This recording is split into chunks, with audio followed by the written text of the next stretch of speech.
আমি আজকে দেখাবো মালয়েশিয়ার মালাক্কাতে কি মজার মজার খাবার পাওয়া যায় বাংলাদেশি রেস্টুরেন্টগুলোতে।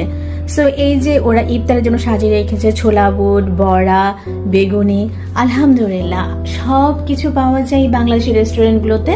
আমাদের আসলে একার হাতের তো সবসময় রান্না করতে ভালো লাগে না, সো আমরা চলে যাই এই বাংলাদেশি রেস্টুরেন্টগুলোতে এবং মজার মজার খাবার নিয়ে আসি।